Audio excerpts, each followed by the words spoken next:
Today we're here with a renowned Gullah Geechee herbalist, a businesswoman, a self-published author, and a minister. Today we're here with Jacqueline Williams. How are you doing today? I am wonderful. How are you?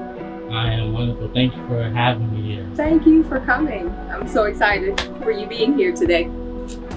You have over 30 years of experience in being an herbalist. Yes. Can you tell me, how did you get started? What got the ball rolling for you to set you on this path? Herbalism for me started when I was a kid. My big mom, Elizabeth Sumter, was an herbalist before people even really understood what herbalism was. When we were growing up in a rural community in Georgetown, which is Midway, you didn't really have access to doctors back then, like you would now. So a lot of the elders in the community basically practiced herbalism, but people didn't really understand what herbalism was. Back then they were referred to as root workers, and not root workers in the sense of hoodoo or voodoo, but root workers in the sense of being able to take the roots from the land and use it as herbal medicine for wellness. And so that is basically what my big mama did. And I was really fascinated by that. And I was like, so I used to follow her when she would go to get medicine or plants or what have you. And all I knew was that it made you well. It made you well. I knew that much. Wasn't sure about anything else, but I knew it made you well. And I was just really fascinated watching her and her processes and talking about, herbs and plants and what made you well, which plants was good for different things. And so I just gravitated towards it. So when she would go out into the woods or would be harvesting different things, foraging for different medicines, I'd be right with her. And it stuck. It just stuck. It was something that I didn't let go of, and it just kept evolving. Yeah. What would you say would be the most valuable lesson that you've learned as being an herbalist these past years? Most valuable lesson? Respect for the land. I think one of the things that I think we truly hold on to and teach, especially in Gullah culture, is having a respect for the land and the sea, because there's medicine in the sea as well as on land. But I think one of the most valuable lessons is respect for the land, definitely, and also gratitude. Because when you go, when let me speak for me.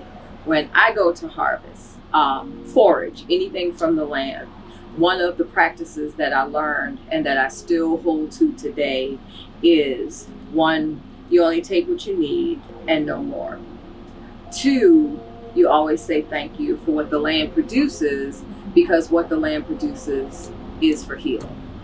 And so those were things that were passed down to me that I still hold on to, that I think is very, very valuable as an herbalist. Yeah. You are the founder of Passage Products. Can you tell me about yourself and the business and what inspired Passage Products? My kids, actually, my daughters, actually inspired Passage Products. They grew up being exposed to herbal medicine. If somebody got sick or injured or what have you, a cut, a bruise, it was always going to the land first. And so as my kids got older, then they started telling their friends. So, a friend would get sick or need something, like, oh, well, let me talk to my mom, see if she can make a tea or make something for you or what have you. And it just kind of morphed from there. And so, so one day my daughter was like, you have an apothecary, you got everything here for wellness, you really need to do something with this. And that's how Passage Products was born. Just out of her saying to me, my daughter, one of my girls, saying to me, like, you really need to do something with this, because like your stuff really works. And not only does it work, but there's history behind it, and it's rooted in the Gullah culture. You know, we've never strayed from that. It's rooted in Gullah culture. And so that was really how Passage Products evolved. The name came about when I was thinking about a name for the business. The name came about because one of the things that I firmly believe in is that we have a responsibility to our elders and we have a responsibility to our ancestors. And in that responsibility, it is for us to be able to walk in the path that they left for us and to be able to evolve, continue to tell the story, and continue to represent them well. And so the name Passage is about remembering their passage.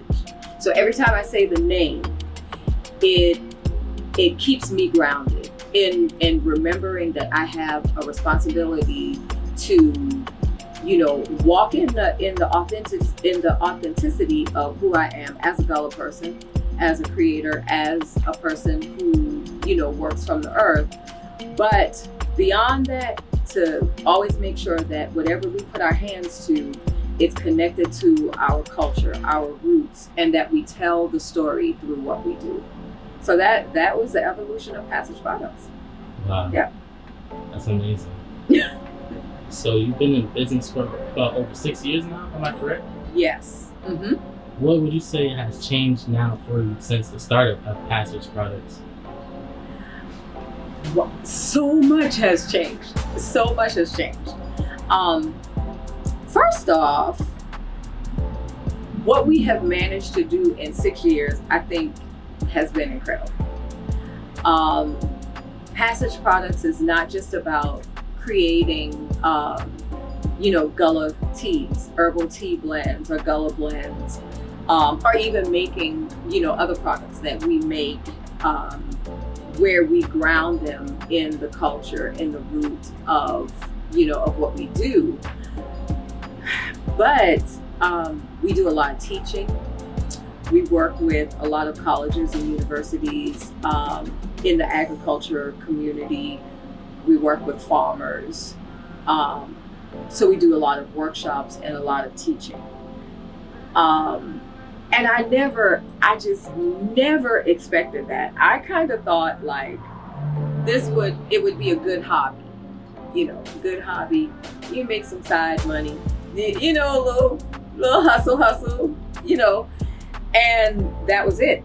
And it took off, and, you know, to the point where, you know, we have celebrity clients.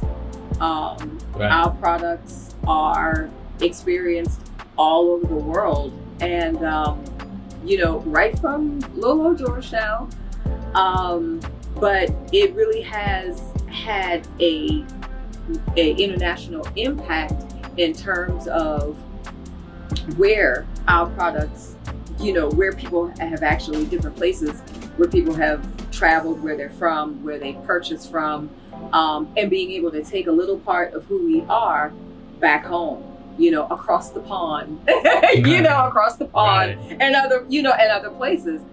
I'm telling you, I never expected that. I thank God for it. I really do. But I never expected that. So yeah, so we've done a lot in 6 years. Passage Products has been able to attract celebrity attention. Mm-hmm. What celebrities has your business connected you to, and can you tell me what does that mean for you? It's humbling. You know, that's the first thing. Because our relationships were so divinely connected. Being in that arena was very organic. It wasn't anything intentional. It was just how God laid out that part of the roadmap. But one of our clients is a young lady named Lene Vinny out of Atlanta, Georgia. She is a 3 times nominated NAACP NAACP Image Award nominee. She has her own show called Parking Lot Pimpin'. She's, I'm gonna keep it black, but I'm gonna keep it brief. And she is globally recognized for her work that she does, not only as a giving voice to our community, but also in the political arena and really speaking on issues that affect, various communities. Lene was our first celebrity client. We produce products for her brand, which is called Vein. Vein has managed to find itself in the hands of other celebrities that is in her sphere of influence. One being Tabitha Brown. So hello there, Miss Hello there, whom I absolutely love. And so it was crazy. A couple of weeks ago, when I got the news that Tab had actually gotten one of the boxes that we had curated. It's a tea sampler box, and that she was getting ready to do a video on it. And I was getting ready to walk into the Food Lion, and I saw a new video because I had gotten an email saying, be on the lookout for it, right? So I'm getting ready to walk into Food Lion, and this new video pops up, and there's Tabitha Brown, and I click on the video, and then she holds up the box with the products that we curate. And I started screaming. I just started screaming in the Food Lion parking lot. And I know people thought, like, what is wrong with this chick? But that was exciting. It just makes you think, and to see other celebrities who have experienced products that we have curated for different, private label brands has just really been good. But I think, I'm gonna tell you, I think out of the experiences that we have had, we've got some folks that we're talking to now, can't really talk about it, but we've got some other big things on the horizon. I think the one that endears me the most is Ron and Natalie Days from Gullah Island, because that is very close to home, and they are also friends of mine. And and they do business with us not because we're friends, but because they really like what we are able to do with the products that we create. And so to be able to do anything with them is always an honor and a privilege for me. And so we are a part of the team that is actually putting together the box that they will be sending out to a lot of film directors for the upcoming release of Gullah Reimagined, which is taking place at the end of this month. That, to me, that is a crowning achievement, because Gullah Island truly was, and still is to this day, instrumental in really introducing Gullah people and the culture with the history to a massive audience, to putting it on a global stage. And so I have mad respect for them, and and I thank them for any opportunity that they pass our way to be a part of projects that they have going on. So yeah, that's wonderful. So did you mention that you do business with other executives from other places and stuff? Can you kind of highlight that for me? We have managed to curate products. We have actually three different, I think, categories of the bit of how we do business. One is our retail end, so that is direct to consumer. Two would be our wholesale end, which basically is a line of products that we actually formulate and then wholesale brands. If you wanted to start a brand, you can basically purchase wholesale. Then the other is private labeling. Private labeling is basically when a person says, I want to have my own label, but I don't necessarily want to produce the products. I want to purchase the products from you and put my name on the products, and it be my own private labeling. So with that, we have been able to do a lot. We've done boxes for NFL football players. We've done boxes for NBA basketball players.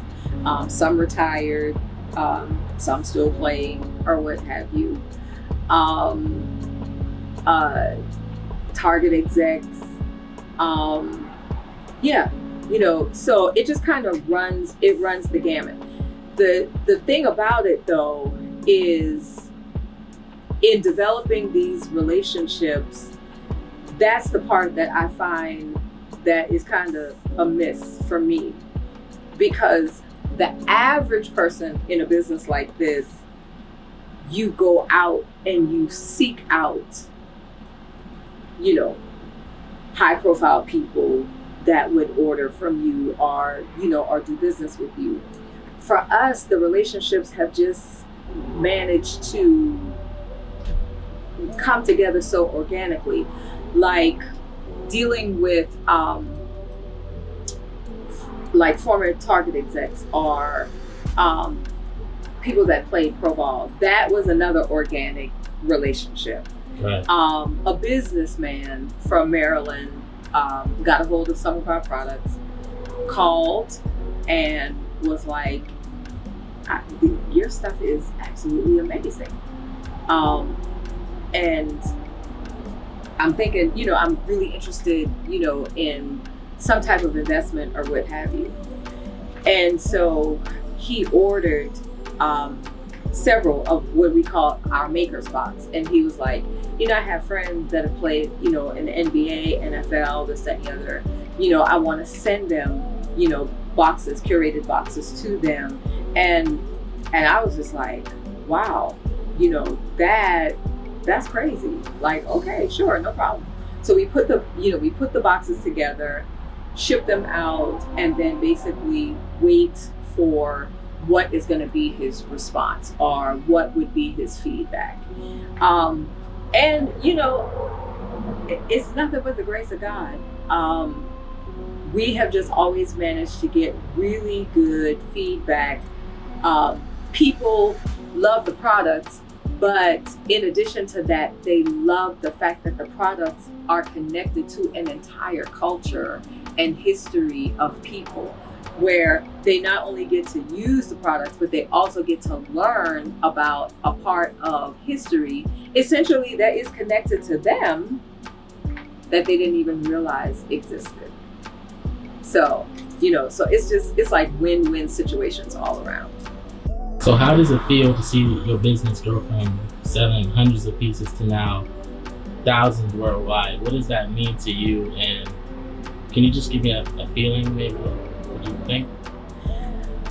Most days I get up and I'm pinching myself, because I still can't believe that in such a short period of time we are here. We started in a tiny room, in a small room, in my mom's house. I was like, I'm gonna do this and I need a space. I got too many stuff, it's too much in my kitchen and I just need a room. And she had an extra room in her house that she wasn't using. And so I converted that small room into my workspace. And within that first year, she was like, you got to go. You have got to go. It's too much, because it just started expanding. And how it expanded was people were interested in the story of how did you start as an herbalist, and hearing the stories. And then as an alchemist, which is a totally different lane, being able to take something from the land and create it. That's what really got schools interested, colleges and universities interested in passage products. It was like, we want you to come and share these stories with our students, and talk about that. And then it just kind of kept morphing. It went from that to sitting at the table with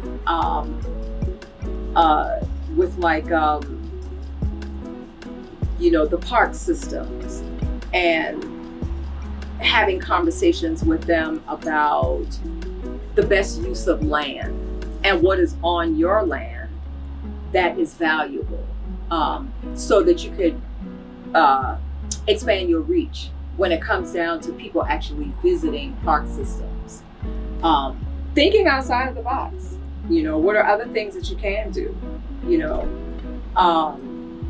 Literally walking into park systems with the person that is the head of, that particular, park or what have you, doing foraging and just kind of opening them up to new ways to be able to introduce things, and literally discovering new plants, IDing new plants while we're out there, walking and seeing what is actually on this earth, what is in that space, and what is the best use. So it just kept morphing, it just kept expanding. And as it kept expanding, then of course it brings on new customers.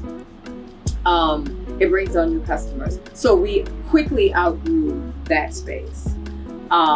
When we got our very first contract, where we had to produce hundreds of pieces, we just did not have the bandwidth to be able to do it. And so I was like, all right, Mom, I need a room and a half. It was like, can I use this room and take half of this? And she was like, okay. And that lasted every bit of maybe 6 months. And then it was like, we're growing again. And adding more stores where we are, where we have inventory in different retail spaces. And so finally it was like, you got to go. Yeah, you really have to go. And so we got our building. And one of my friends who works with me a lot, she definitely is an advisor, a mentor, and a confidant in this business. She said to me when we got this building, she said, I give you 18 months. And 18 months, you're going to have to look for someplace else. It's just, you're going to outgrow this very quickly. So we've had this building now for a little over a year and a couple of months or what have you. And we are looking for another space because we really have outgrown this space right here. Literally within the next 2 cycles that we have of our wholesale side and private labeling side, we would have expanded out of this building. What does that make you feel? Is it frustrating? Is it a great feeling like business is booming? It is true. It's a mixture.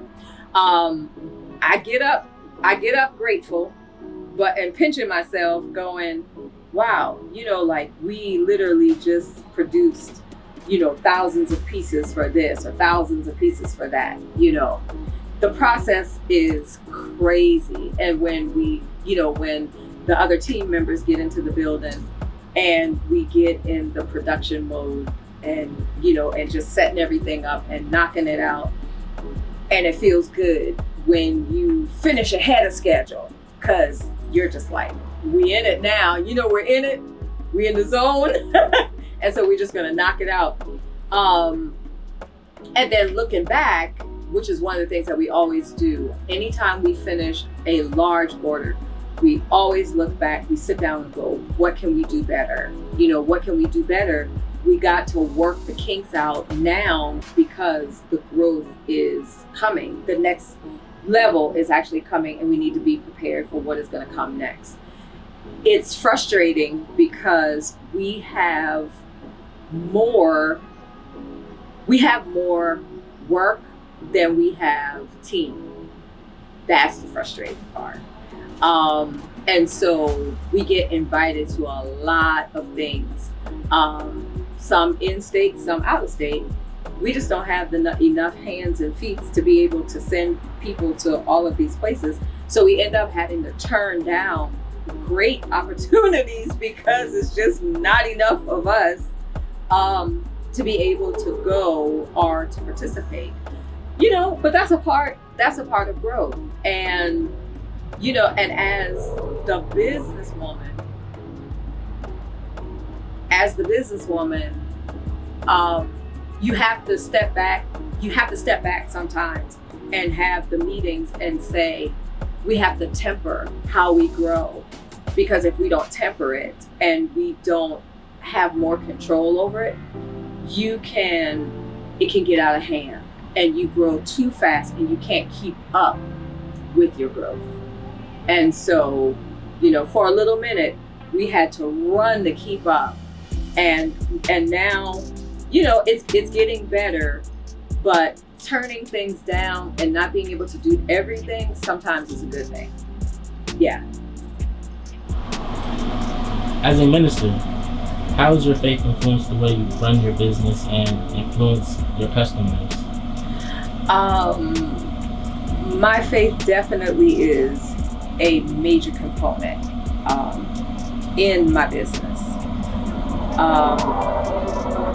I try to make sure that I pray about everything and that I pray over everything. And there's a big difference. When I come into my building, one of the first things that I do is to pray for our business. To ask God for His will in this business. What seeds I need to plant in my garden that I want to see harvest for the business. And then understanding that whatever we do, we want people to walk away with what we produce, what we create. We want them to be able to walk away with having an experience of something is different. Something is different about this product. Something, the way it works or how it makes me feel, or what is the experience when we use it.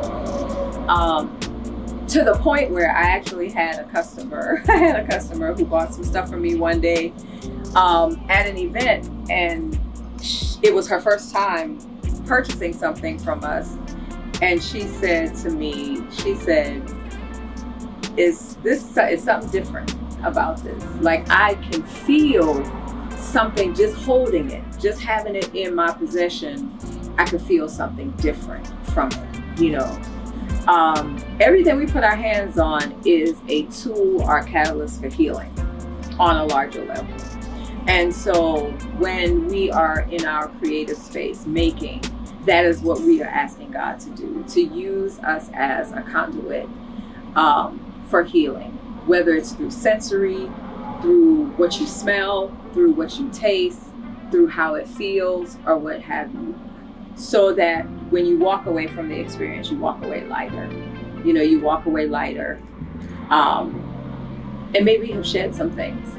So it is a very, as much as it is a business journey, it is definitely very much a spiritual journey. Understanding the difference between what His will is for my life and what my will is for for my life, and being able to surrender my will for His will.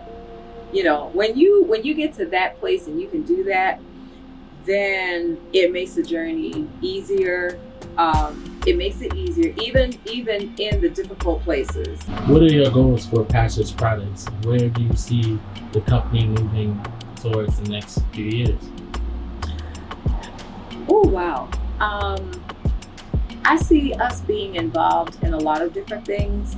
I see Passage Products being able to have more versatility in the roles in terms of what we do. Like, years from now, I think we'll still be curating product.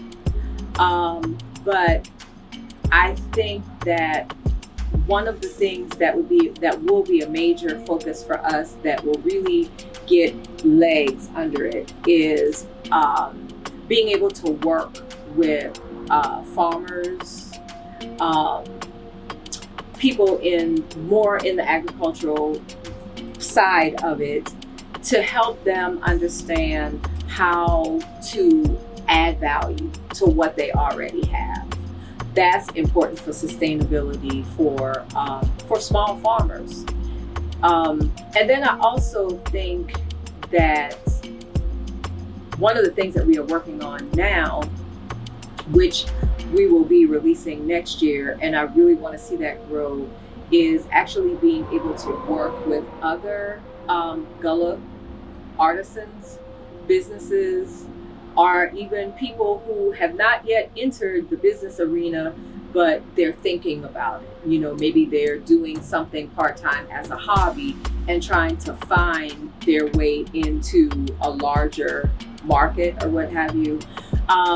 That is going to be very important for us, because one of the things that we are committed to as a small business is being able to take what God has given us and how He has blessed us and bless somebody else. So next year, February, we will actually be doing 2 scholarships, business scholarships for other Gullah businesses, and then connecting them to resources that has helped us in terms of being able to grow and scale and move to the next level. And so I would really like to see that take on a life of its own, and to find more Gullah artisans on larger stages. Yeah, I think for us at Passage Products, it's not just about building this business. This business is going to do what it's going to do. You know, it's in God's hands. It's going to do what it is going to do. You know, when God sets your harvest forth, it's nothing else you can do about it. When He sets it forth, it's gonna produce seeds. For us, I think it is being able to take that and focus on other Gullah businesses that we can help in some small way to move to the next level. And I think that's very important, not just for the person as an artisan and a business person, but I also think it's important for the preservation of culture and us being able to take the influences that we do have and move it into other communities as a way to, for us to flourish and to stay strong. Yeah. What is your why? What motivates you to continue doing what you do, both in business and in life? What is my why? That is a great question. My why sometimes perplexes me because, sometimes when you ask a person what is their why, they have one motivating factor. It's like, this is my motivating factor. I don't have one particular answer as far as what is my why. My why changes based on sometimes what I have going on. You know, some days my why is my children. And then, you know, some days my why is my children. Other days my why is because I can. You know, that's my why. To show myself what is that I don't have limitations, and any limitations that are out there, I certainly don't need to impose any upon myself, you know. So to show me what I'm made out of, and the fact that I can move beyond what I can even fathom or imagine, you know, if I move in the grace of God.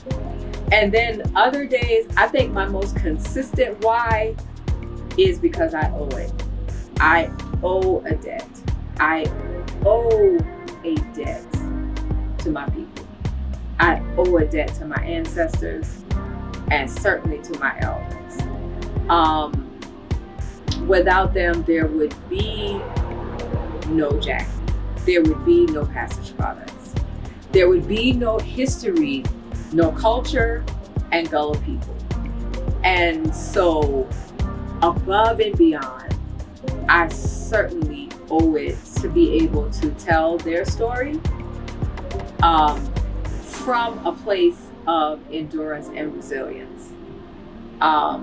To help people understand that, you know, what gets under me, what gets me is when I hear people say, you know, you better be glad, you know, I'm not my ancestors. And I'm like, whoa, you know, you need to flip that, because I understand what this world wants to make you think, that our ancestors were weak or diminished. But I get up every day and I thank God for my ancestors, and I thank God that I have their DNA, because their DNA defies the word endurance. It defies resilience. You know, it defies the odds. And to think that is a part of me, yeah, that's probably my biggest why. Right there. That part. Would you say your why is what separates Passage Products in the competitive herbal tea industry? Definitely. Definitely. I think that there are a lot of folks out there that really make good tea. I mean, they do, you know. But I think what separates us in terms of what we do is the fact that we have an entire culture behind who we are. And for us, it's not just about the name. It's not just about being able to say Gullah Geechee, put the stamp on it. It has to feel Gullah. It has to have that experience. You know, you have to be able to look at it, feel it, taste it, experience it, and know that something different definitely happened here, even in how it's processed. I was telling somebody the other day, you know, I'm sure that there are much easier ways to do what we do in terms of how we batch out product. But for me, shortcuts is never the answer. I have to be able to put my hands into it. And in putting my hands into it, it is the transfer of, I think, what makes us different. It is the transfer of the love and the healing and the energy, and just letting that encompass it. Now, you have a lot of people, you know, this is made with love, and that's wonderful. I'm not knocking anybody, and I'm sure your product is great. But Gullah Geechee people, we are a defining moment, continually in history. We are the evidence of what came from West Africa. So when you get something from us, you get all of that. And I think that's what really sets us apart, you know, from other folks. I taste other people's tea. I be like, I like that. That's good, you know. Right. Cause you have to. You know, you gotta need to see what everybody else is doing. Yeah, of course. You keep your finger on the pulse or what have you. But then after you experience that, then you come back into your space and you operate from what makes you. You don't try to, go into somebody else's lane and be like, I think I want to do that. Nah, it's like I wanted to experience that to help me understand what makes this experience so different. Yeah. When you hear the words Gullah Geechee culture, what thoughts or feelings come to mind? Water. First thought. Anytime you talk about Gullah folks, water comes to mind. I think because we have a tendency to gravitate towards things that are natural. We gravitate towards the water, especially when we find ourselves in conflict or dealing with issues. It's like the water is the place we go to connect with ancestors, to just go and to get grounded and to come back to center.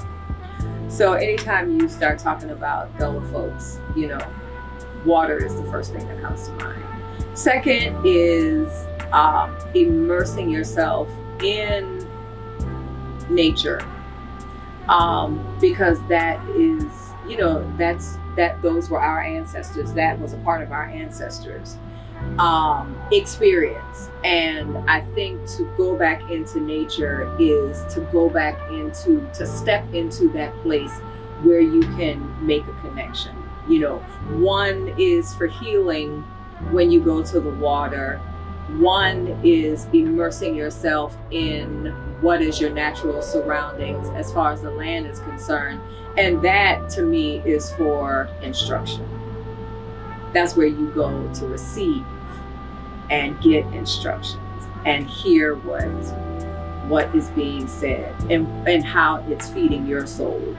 And then when you come out of that space, then what you give from that. Contribution is another word that comes to mind. Contribution, what we contributed to this country and what we still contribute to this day, but what we have contributed to this country from the West African ancestors that were brought here, how the wealth that was built in this country was built on the backs of West Africans, who, the Gullah Geechee people, we are the direct descendants of West Africans that were brought here for the purposes of the rice culture. Indigo, who understood how to work the water, who understood how to master the land. So contribution. Yeah, those are some words that really come to mind. Yeah. What aspects of our culture do you wish the world or more people could know more about or could even understand?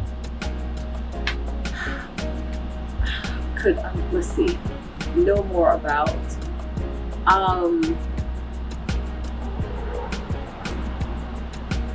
The fact that we were considered, or we are considered, our ancestors were considered some of the first STEM practitioners. In the art of growing rice, you had to know science, technology, engineering, and math. And they were very proficient in those areas as far as being able to master how to grow rice. They were doing it in parts of West Africa and they were very successful at it. West Africans were not brought here because they were lazy, shifty people. They weren't brought here just for the labor. They were brought here because they were brilliant. They were engineers. They were masterminds. They were creators, and they had a special infinity with the land and the sea, and knew how to work the land and sea. And as a result of that, they were brought here for that purpose.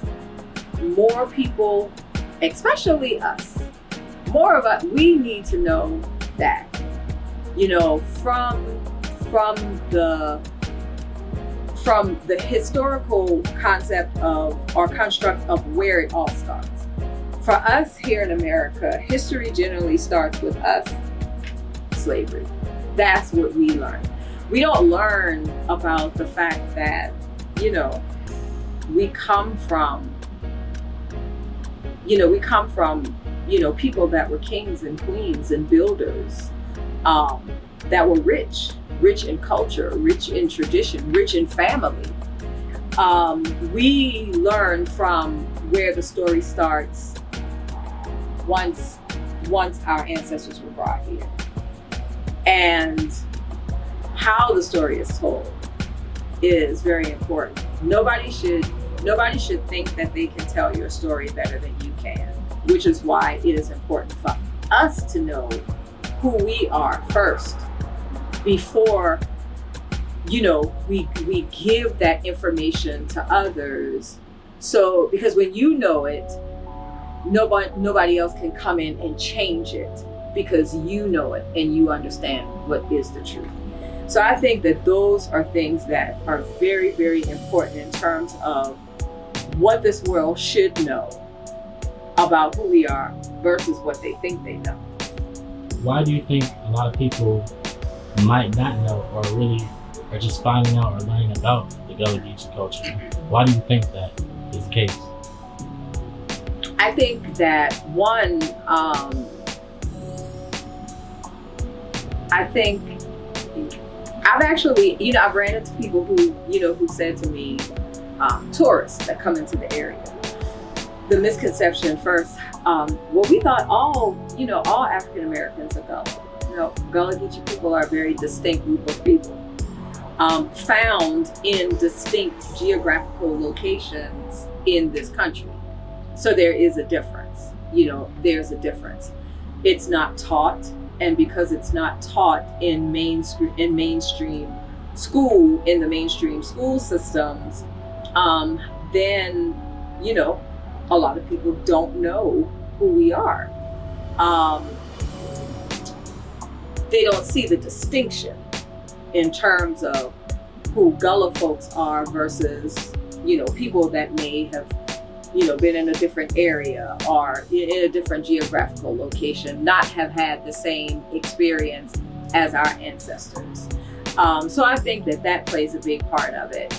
I think what is most important, though, in terms of the awareness as it relates to people really understanding who we are, is the fact that our communities have to take on the responsibility of being able to teach that, and teach it from a place of what what has been taught to you by griots in your community and what you know.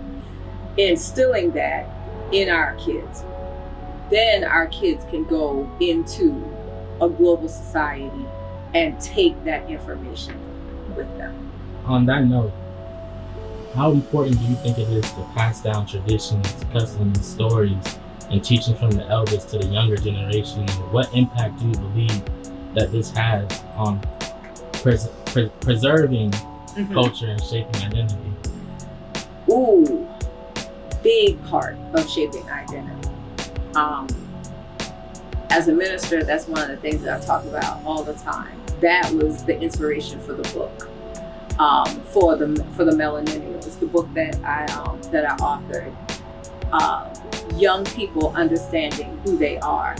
One of the things that I always say, and I truly believe this based on my own experience growing up and coming into adulthood, and that has been, if you don't know who you are, If you're not grounded in your truth as it relates to your history, then what happens, the world gets to imprint and basically tell you who it wants you to be. So if it tells you that it wants you to be this or that, then it imprints on you. You gravitate towards that because you don't have anything to hold on to, because you haven't been given. You haven't been taught your own history. When you know who you are, it's harder for this world to try to convince you that you're something that you're not, because you got something to contrast it with, you know? And I believe firmly that a lot of what we are seeing play out in our communities across the world today is as a result of a lack of identity. A lot of young folks have no idea who they are. And so if they don't know who they are, it's easy for the world to say, you know, you are the child that will never graduate. You are the child that will never have an education. You are the child that will enter the prison system. You are the child. And there's nothing to contrast that with. So, you know, so when shiny things are dangled in front of you, you move towards that, maybe looking for acceptance because that's where you find it, as opposed to understanding your history and being able to say, I don't have to be any of those things because I know who I am. I know who I am.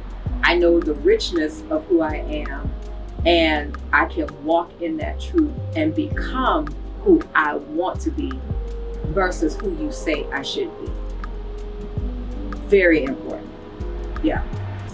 Speaking on that, being a young man of Gullah descent, I try my hardest to connect to my roots. Mm-hmm. What advice could you give somebody like me who's trying to embrace and reconnect back to their culture? One of the things, tell you what, as a personal experience, you know, my daughters were very, very immersed in culture, because they grew up around my grandmother, their great grandmother, who was the epitome of a Gullah woman. You know, she spoke the language, she had the dialect, she had the precepts, she had the principles, and they grew up around that. My son was born after my grandmother passed away. He did not get that same experience, right? So, you know, I woke up one day and it was like, there is just this really big difference between, you know, my kids, my girls versus my son. My girls seem to be more grounded. My son seems to be searching for something. So I had to really stop. And the first thing I did in terms of him connecting was to ask him the question, do you know who Gullah Geechee people are? And he was like, no, I don't know anything about Gullah folks. So the next question is a crazy one, right? Because the next question is, do you understand that you're Gullah? And it's like, I'm what? You know, I'm who? And so after that,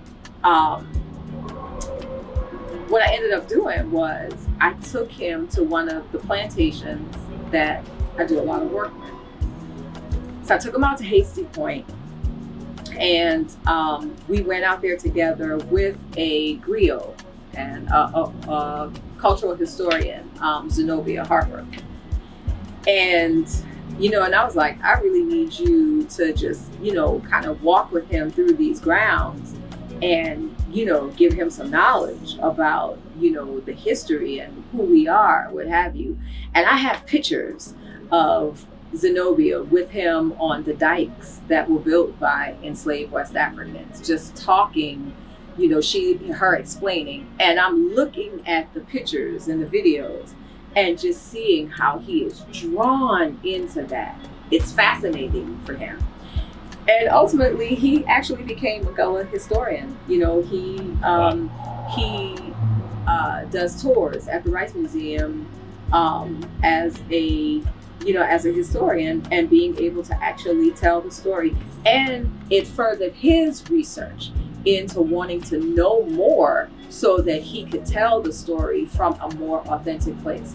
But I take him foraging. You see the path that the ancestors laid, and if you go back through those pathways, it helps you to connect. So for a young person trying to reconnect, spend as much time as you can, in nature with a purpose, with the purpose of connecting.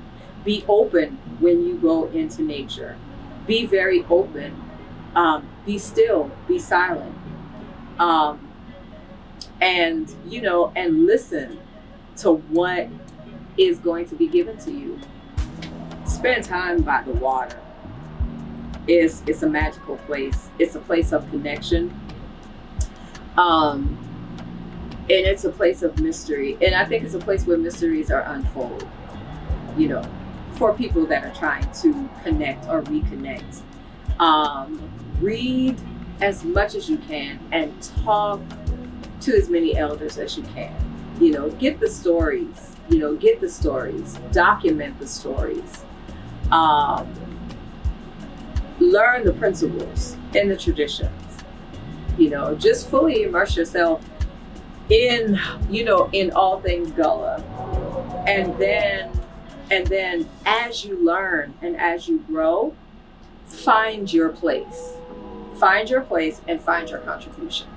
Because your place as a Gullah person doesn't have to look like my place. You know what I mean? My path is going to be different, but we all have a contribution to make. I'm going to see it one way because, of my age and my experience. As a younger person, you will see it a different way, but that's the beauty of it, because you will be able to translate that knowledge to generations that will come after you in a way that they'll be able to understand. So at the end of the day, you'll be able to reach people that I wouldn't be able to reach. And that's the beauty of it. That's the beauty of getting the knowledge and then being able to tell the story in a way that helps you to connect, in a way that helps other people to connect. Yeah.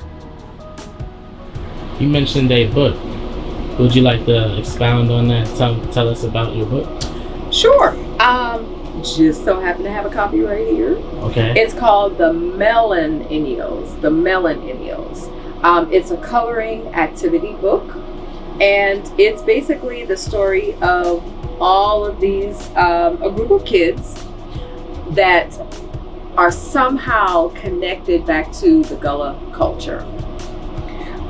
Even though they're growing up in different parts of the world, they travel through a magical portal back into time because they found the book on the playground, and they want to return the book to the owner.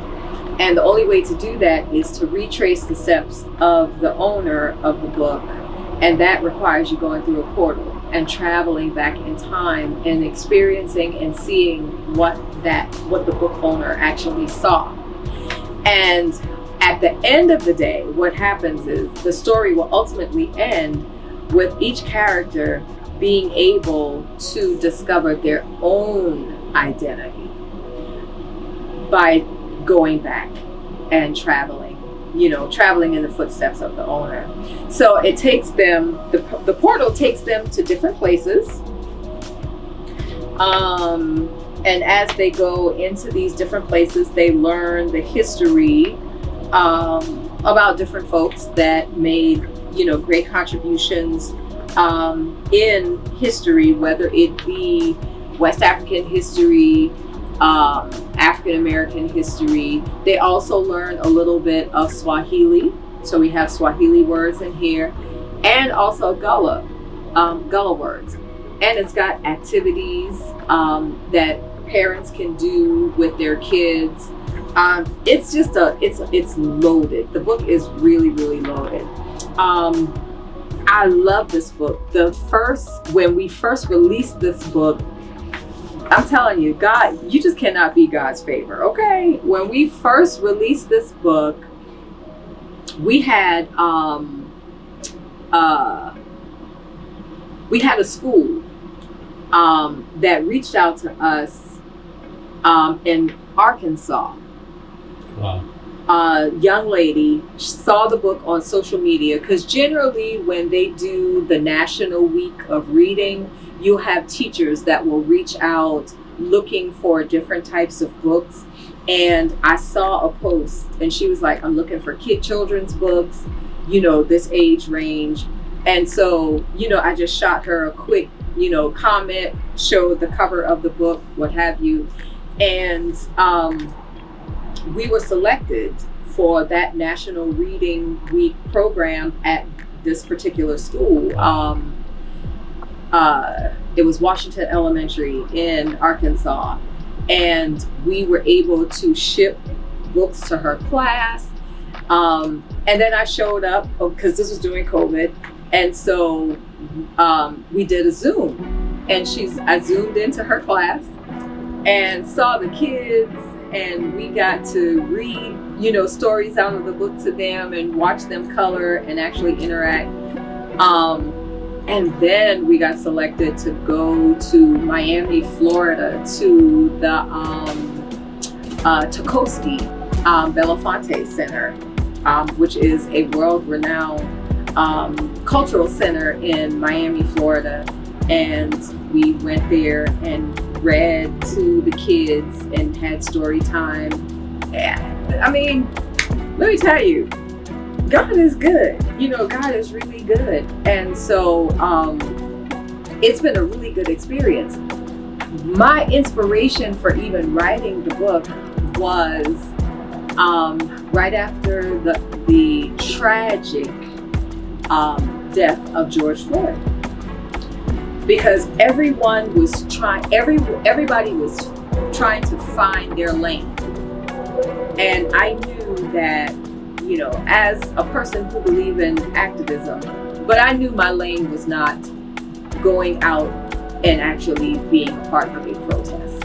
So I was trying to figure what could be my contribution. Where do I fit in this story? And I was like, you know what? I want to write a book. I want to write a children's book, because I firmly believe that if you can ground kids in their culture and in authenticity when they're young, that they grow up to be unstoppable, resilient, incredible, and strong. And it's hard to sway them when they are grounded. And so this was my way of contributing to generations as far as knowledge, understanding, information, grounding, so that they can grow up and be resilient adults. And that was it. Yeah. So that's the story of the Millennials. These are some really great characters. And I wanted the characters to be relatable characters. So if you notice, they look like kids you would find, it just, if you're moving around, you could look at the characters and be like, this one right here kind of reminds me of a nephew, or reminds me of my niece, or, or what have you. So I definitely wanted the characters to be modern and relatable. So, some, they have natural hair, kinky hair, locks. Representation, which really, really matters. Yeah. I think every child of color should have that book. And where can we find that book? This book, you can find this book on Passage Products website, which is www.passageproducts.com, and you can order this book off of the website. This one and the second edition, which was, that one is a limited edition, and that tells the story of the Millennials traveling back to Juneteenth, the inception of Juneteenth. Yeah, so you can find those on our website. Before we get out here today, what is a message you could give to the world, or what would your message be from either you, your business, Passage Products? Mm-hmm. What would you say? You can say anything. If I could say anything,